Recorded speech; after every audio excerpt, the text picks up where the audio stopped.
Assalamualaikum warahmatullahi wabarakatuh. Surat terbuka Presiden Susilo Bambang Yudhoyono kepada para pemimpin dunia tentang krisis kemanusiaan di Gaza. Nama saya Susilo Bambang Yudhoyono. Saya seorang Muslim yang mencintai keadilan, dan saya sekaligus mencintai kedamaian, kemanusiaan, dan demokrasi.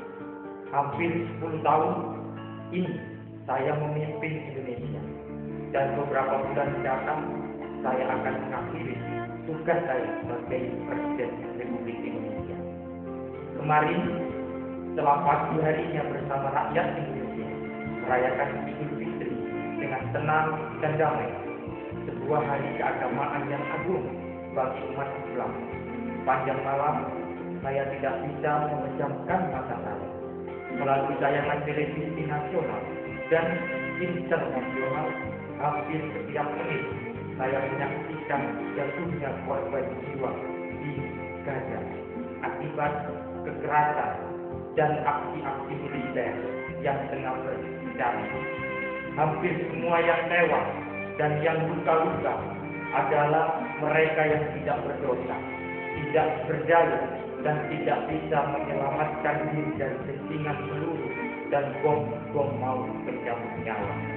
Isak tangis ibu-ibu yang kehilangan putra-putrinya, serta jeritan anak-anak yang tiba-tiba kehilangan orang tuanya, sungguh menusuk relung hati saya yang paling dalam. Saya yakin siapapun dan bangsa dimanapun hampir pasti akan mengalami kesedihan dan kepiluan yang sama menyaksikan tragedi kemanusiaan yang tak terperikan itu. Sebagai seorang presiden yang saat ini tengah memimpin sebuah negara dengan penduduk Islam terbesar di dunia, tentu saya tidak hanya bersedih dan marah. Hingga saat ini saya juga aktif melaksanakan diplomasi beserta para menteri dan diplomat Indonesia, termasuk dengan Sekjen PBB Ban Ki-moon dan Presiden Palestina Mahmud Abbas. Tetapi situasi yang ada di Gaza kenyataannya bertambah buruk. Oleh karena itu, dari Jakarta saya harus meneriakkan seruan moral kepada seluruh bangsa di dunia, utamanya para pemimpin dunia, dan utamanya lagi kepada pemimpin Israel dan Hamas, untuk segera menghentikan kekerasan dan tragedi di kawasan itu. Dengan seruan ini, saya berharap para pemimpin dunia segera mengambil tanggung jawab bersama dan benar-benar bisa melakukan atau memaksakan gencatan senjata dan mengakhiri operasi-operasi militer yang nampaknya makin tidak panjang. Gencatan senjata itu mesti dilaksanakan sekarang, bukan besok, apalagi lusa. Dengan gencatan senjata berarti serangan Israel melalui udara, laut, dan darat harus segera dihentikan. Demikian pula tembakan roket-roket dari pihak Hamas mesti diakhiri agar aksi balas-membalas atau siklus kekerasan tidak terus berlanjut. Tindakan para pemimpin politik dan militer untuk melanjutkan operasi-operasi militer saat ini hanya akan makin menambah jatuhnya korban jiwa, termasuk anak-anak, kaum perempuan, dan golongan lanjut usia. Ini semua sudah menabrak hukum, moral, dan etika perang yang harus dijunjung tinggi sebuah dunia yang beradab. Meskipun saya seorang Muslim, saya tidak bisa melihat masalah ini dari segi agama. Saya tidak mengaitkan pikiran dan seruan saya ini dengan Islam, Yahudi, Kristen, Katolik, dan agama atau keyakinan apapun. Isu yang kita hadapi ini adalah isu tentang kemanusiaan, moralitas, hukum, dan etika perang, serta tindakan diri dari pihak manapun yang telah melebihi kepatutannya. Tragedi kemanusiaan dan penderitaan manusia yang tak terperikan ini juga berkaitan dengan rasa tanggung jawab dari para pemimpin yang baik langsung maupun tidak langsung telah membuat tragedi kemanusiaan ini terus berlangsung. Terus terang, Indonesia secara konsisten dan tegas mendukung kemerdekaan bangsa Palestina. Dunia harus benar-benar memberikan kepastian bagi terbentuknya negara Palestina yang merdeka dan berdaulat, serta diakui oleh masyarakat dunia. Juga Palestina merdeka yang hidup berdampingan secara damai dengan Israel dan juga dengan negara-negara tetangga. Konsep dua negara dalam kawasan yang damai adalah konsep yang saya pandang dan yakini sebagai konsep yang realistis dan bisa diwujudkan.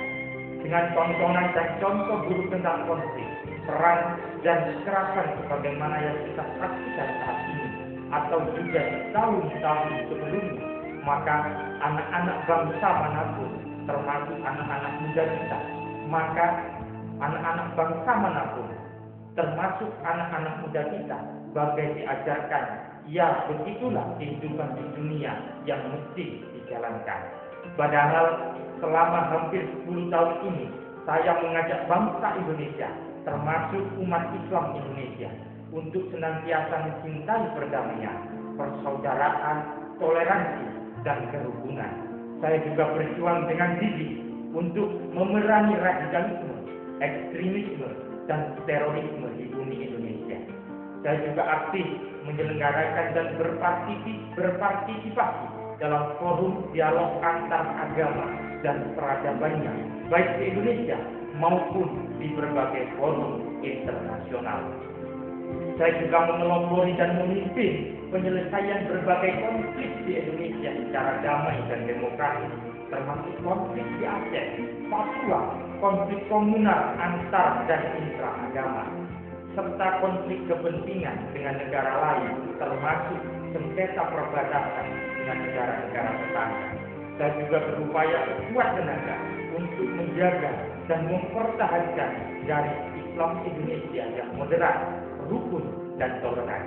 Di tengah pengaruh global yang sering menyebarluaskan radikalisme, ekstremisme, dan terorisme, saya menyadari bahwa semua itu tidak bisa to taken for granted, melainkan harus terus kita jaga dan upayakan perwujudannya. Pendek kata, saya berupaya sekuat tenaga untuk mengajak bangsa Indonesia agar mencintai perdamaian, menjunjung tinggi nilai-nilai demokrasi dan kemanusiaan, serta toleransi, dan bisa membangun persahabatan dan kemitraan dengan bangsa lain. Itulah konon katanya nilai-nilai universal yang diajarkan oleh orang-orang bijak di dunia. Apa yang terjadi di Gaza dan tempat lain di Timur Tengah atau Afrika Utara dewasa ini dikaitkan dengan misi dan tantangan yang saya hadapi di Indonesia. Bisa dibayangkan betapa beratnya saya mengemban tugas-tugas yang mulia. Apa yang harus saya katakan kepada ratusan juta rakyat Indonesia?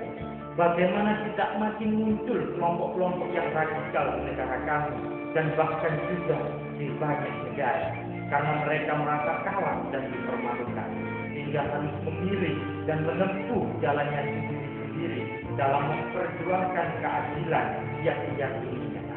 Saya yakin tantangan berat yang saya hadapi ini juga dihadapi oleh banyak pemimpin lain di dunia, termasuk para pemimpin politik, pemimpin pemerintahan, pemimpin organisasi kemanusiaan, dan para pemimpin agama. Saya khawatir karena keacuan dan kurangnya tanggung jawab kita semua, maka generasi-generasi yang terlahir saat ini kelak akan menjadi generasi yang keras, penuh dendam dan kebencian.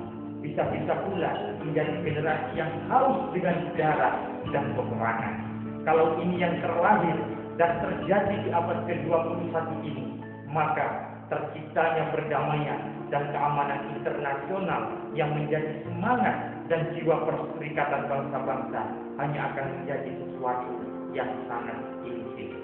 Dengan itu semua, pandangan dan usulan konkret saya sebagai pemimpin Indonesia adalah agar dalam hitungan hari, kalau perlu hitungan jam, para penentu perdamaian dan keamanan dunia, yaitu Dewan Keamanan PBB, utamanya para pemegang hak veto dan negara-negara kunci di kawasan Timur Tengah, segera duduk bersama dan benar-benar bisa memaksakan dilakukannya gencatan senjata. Semangatnya adalah peacemaking. Setelah gencatan senjata dapat diwujudkan, segera diintensifkan bantuan kemanusiaan dan proses politik yang lebih inklusif dan komunikatif. Jangan sampai setelah peperangan yang dengan susah payah bisa diakhiri, proses politik itu dilupakan kembali. Jangan mengulangi kesalahan masa lalu. Dengan dengarkan cerita rakyat Palestina, utamanya yang tinggal di jalur Gaza, yang sudah cukup menderita akibat blokade yang diberlakukan selama ini, serta pandangan fatah dan Hamas yang semoga makin menyatu, realistis dan konstruktif. Dengarkan pula harapan rakyat Israel agar tidak dihantui oleh rasa takut sepanjang masa setelah tetangganya insya Allah menjadi negara yang merdeka dan berdaulat. Konflik kedua bangsa itu akan berakhir menurut hemat saya jika kemerdekaan Palestina telah benar-benar tercapai dan kemudian Israel tidak merasa terancam olehnya.